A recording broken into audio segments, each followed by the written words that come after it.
नमस्कार. BMS first year पदार्थ विज्ञान पेपर 1 मधील आज आपण समवाय व अभाव या अभाव विज्ञानियम या टॉपिकच्या नोट्स बघणार आहे. तर काही विद्यार्थ्यांनी कमेंट्स केल्या होत्या की पदार्थ विज्ञानचे सुद्धा नोट्स पाहिजे आहेत. तर आपण 7 ते 8 व्हिडिओजमध्ये पदार्थ विज्ञानचे जे इम्पॉर्टंट टॉपिक्स आहेत किंवा हाय वेटेज म्हणजे SAQ LAQला जास्त विचारले जाणारे प्रश्न आहेत, तर त्याच्या नोट्स आपण या 4-5 दिवसामध्ये बघणार आहे.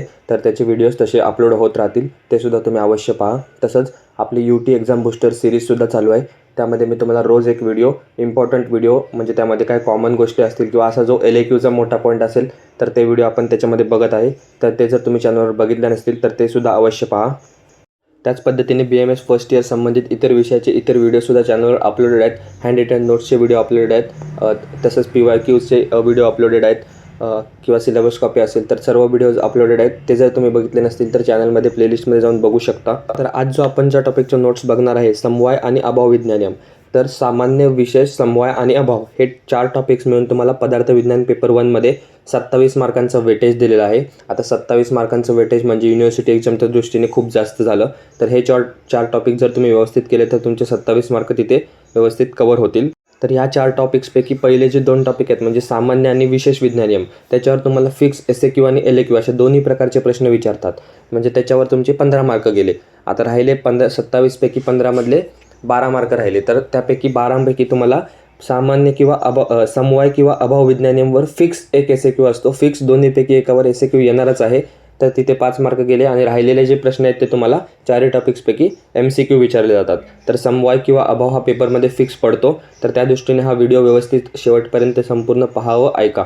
तर सुरुवात करूयात समवाय विज्ञानियमपासून. त्याची परिभाषा: भूमी इत्यादी द्रव्याचा आपापल्या आधारभूत गुणवादी गुणासोबत अपृथक भाव संबंधाला आपण समवाय संबंध असं म्हणतो. त्यानंतर समवाय संबंध नित्य असतात. समवायी द्रव्याचा नाश झाला तरी समवाय नष्ट होत नाही. कारण व कार्यात जो नित्य संबंध असतो त्यास आपण समवाय असं म्हणतो.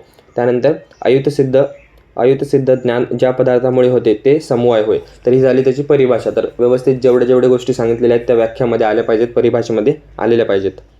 त्यानंतर लक्षण: समवायचं लक्षण.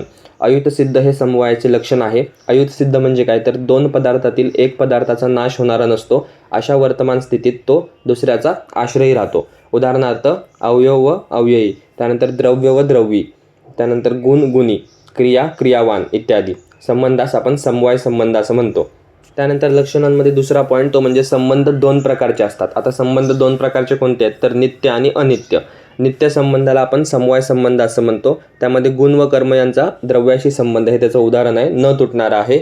आणि अनित्य म्हणजे संयोग म्हणतो आपण त्याला. 2 द्रव्याचा संयोग होण्याला कारणीभूत हेतू म्हणजे अनित्य. त्यानंतर क्षणिक संबंध आहे, म्हणजे नित्य हा न तुटणारा आहे आणि अनित्य हा क्षणिक संबंध आहे. तर हा त्याच्यामधला मेन डिफरन्स आहे. त्यानंतर जर मेन डिफरन्स किंवा डिफरन्शियल पॉईंट्स बघायला गेलं समवाय आणि संबंधामधले, तर आपण बघितलं की समवाय हा नित्य आहे, संबंध हा अनित्य आहे. त्यानंतर विभागाद्वारा संबंध समाप्त होत नाही आणि विभागाद्वारा संबंध समाप्त होतो. त्यानंतर समवायामध्ये प्रकृतीरित्या संबंध असतो आणि संबंधामध्ये कृत्रिमरित्या संबंध असतो.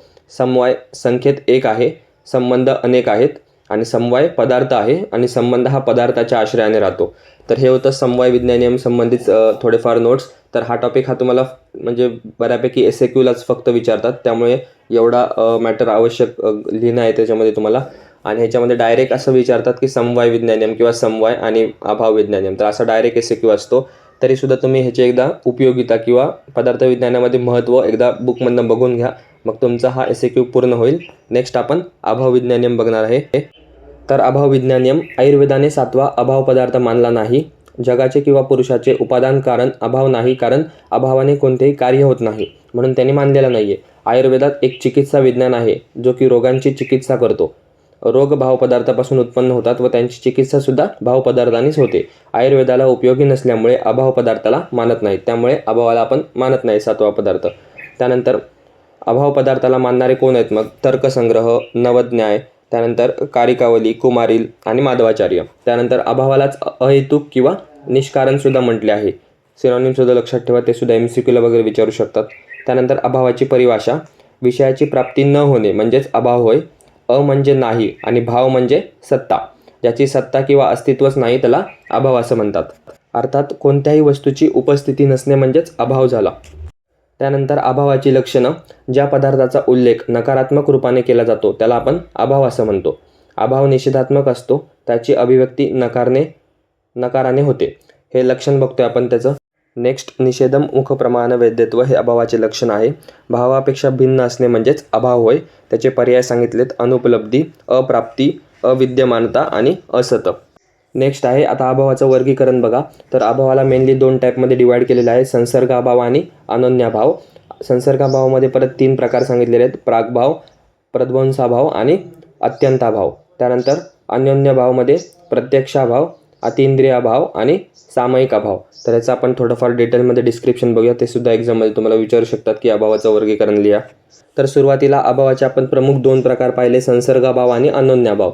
तर संसर्गाभाव याचा अर्थ संसर्गविरोधी अभाव. याचे 3 प्रकार आहेत: प्रागभाव, प्रध्वंसाभाव आणि अत्यंताभाव. ते आपण मागे फ्लोचार्टमध्ये बघितलं. प्रागभाव म्हणजे कार्याच्या उत्पत्तीपूर्वी कारणात असणारा कार्याचा अभाव, त्याला आपण प्रागभाव असं म्हणतो. कार्याच्या उत्पत्तीपूर्वी असतो. उदाहरणार्थ, पट उत्पन्न होण्यापूर्वी त्यात असणारा पटांचा अभाव, ज्वर उत्पन्न होण्यापूर्वी असणारा ज्वराचा अभाव, तर ते प्रागभाव झालं. प्रध्वंसाभाव म्हणजे काय? प्रध्वंस म्हणजे नाश होणे. कार्याचा नाश झाल्यावर त्याचा होणारा अभाव. कोणत्याही वस्तूच्या उत्पत्तीनंतर त्या वस्तूचा समवायीकरणात, म्हणजे त्याला आपण प्रध्वंसाभाव असं म्हणतो. म्हणजे आधी होतं उत्पत्तीपूर्वी, आता उत्पत्तीचा नाश झाल्यावर. त्याच्यानंतर उदाहरणं काय आहेत? तर घटाची उत्पत्ती झाल्यानंतर प्रहाराने घटाचा अभाव होणे, ज्वराचा नाश झाल्यानंतर ज्वराचा अभाव होणे, हे प्रध्वंसाभावाचे एक्झाम्पल आहेत. प्रारंभ असतो व अंत नसतो. त्यानंतर नेक्स्ट, अत्यंताभाव. जो अभाव भूतकाळ, वर्तमान काळ व भविष्यकाळ या तिन्ही काळात असतो त्याला आपण अत्यंताभाव असं म्हणतो. उदाहरणार्थ, वायूत रूपाचा अभाव, त्यानंतर वाळूमध्ये तेलाचा अभाव. हे झाले पहिले 3 प्रकार संसर्गाभावाचे. आता नेक्स्ट आहे अनन्याभाव. जो अभाव आपल्या प्रतियोगीच्या एकत्र राहण्याच्या विरोधी असतो त्याला अनन्याभाव असं म्हणतात. एका वस्तूचा दुसऱ्या वस्तूशी असणारी भिन्नता म्हणजेच अनन्याभाव. त्याचं उदाहरण सांगितलं आहे: घट हा पट नाही, प्रमेह हा कुष्ठरोग नाही. तर हे अनन्याभावाचे एक्झाम्पल होते. तर जसं आपण मागे संसर्गाभावाचे 3 प्रकार बघितले, तसंच अनन्याभावाचे सुद्धा 3 प्रकार आहेत. त्यामध्ये पहिला प्रत्यक्षाभाव. जी वस्तू इंद्रियाद्वारा ज्ञेय आहे परंतु त्याची प्राप्ती इंद्रियाला न होणे, त्याला आपण प्रत्यक्षाभाव असं म्हणतो. उदाहरणार्थ, चिकित्सालयात परिचारक, औषध, साधन इत्यादीचा अभाव असणे. त्यानंतर अतिइंद्रिय अभाव. द्रव्य ज्या इंद्रियाद्वारे ज्ञेय नाही त्याला आपण अतिइंद्रिय अभाव असं म्हटलेलं आहे. त्यानंतर सामायिक अभाव. शय्येवर रुग्ण नाही या उदाहरणाने जेव्हा शय्येवर रुग्ण येतो तेव्हा त्या अभावाचा नाश होतो. तर हे 3 प्रकार होते अनन्याभावचे. त्यानंतर अभावाची उपयोगिता. आहाराच्या अभावामुळे किंवा लंघनामुळे शरीरात लाघवता उत्पन्न होऊन आमपचन होते. त्यानंतर व्याधीनाशासाठी अभाव उपयोगी आहे. अभावाच्या आधारावर असत्कार्यवादाची कल्पना केली आहे. तर हे झाले 2 ते 3 उपयोगिता. तर असेच तुम्ही समवाय विज्ञानियम आणि अभाव विज्ञानियमचे कमीत कमी 7 ते 8 उपयोगिता किंवा महत्त्व करून ठेवा. कारण पेपरमध्ये कधी आता क्लिनिकली बेस्ड पेपर असतात, त्यामुळे तुम्हाला उपयोगिता, महत्त्व हे जास्त विचारलं जातं. तर ते व्यवस्थित स्टडी करा. तर या होत्या पदार्थ विज्ञान पेपर 1 मधील समवाय व अभाव विज्ञानियम संबंधित नोट्स. तर ह्याच्यावर तुम्हाला एक फिक्स SAQ तुमच्या पदार्थ विज्ञान पेपर 1 मध्ये पडतो. तर व्यवस्थित हा टॉपिक स्टडी करा. तर त्याचप्रमाणे मी जसं तुम्हाला सांगितलं की सामान्य विशेष यावर सुद्धा एक SAQ आणि एक LAQ फिक्स पडतो. त्यामुळे ते 15 मार्क तुमच्या हातचे आहेत आणि हे 5 मार्क. तर असे 20 मार्क तुमच्या हातचे आहेत जे ह्या टॉपिकवर आहेत. तर जसं आपण हे टॉपिक पाहिले तसंच आपण ते सुद्धा टॉपिक्स पाहणार आहे आणि इतर पदार्थ विज्ञानमध्ये जे इम्पॉर्टंट टॉपिक्स आहेत त्याचेसुद्धा व्हिडिओ मी अपलोड करणार आहे. तर हा जर व्हिडिओ तुम्हाला आवडला असेल तर व्हिडिओला लाईक करा, चॅनलला सबस्क्राईब करा, तुमच्या इतर मित्रांमध्ये शेअर करा. आणि जर तुम्ही UT एक्झाम बूस्टर सिरीज अजूनसुद्धा बघायला चालू केले नसेल तर अवश्य पहा. आणि आपल्या ह्या व्हिडिओच्या डिस्क्रिप्शनमध्ये आपल्या व्हॉट्सअप ग्रुप व टेलिग्राम चॅनलची लिंक दिलेली आहे. ते जर तुम्ही जॉईन केले नसतील तर तिथे जाऊन तुम्ही जॉईन करा. आपण भेटूया पुन्हा लवकरच असाच एका नवीन व्हिडिओमध्ये नवीन टॉपिकसोबत. धन्यवाद. So guys, subscribe Ayurveda Essence for more such videos. You will get all handwritten notes here.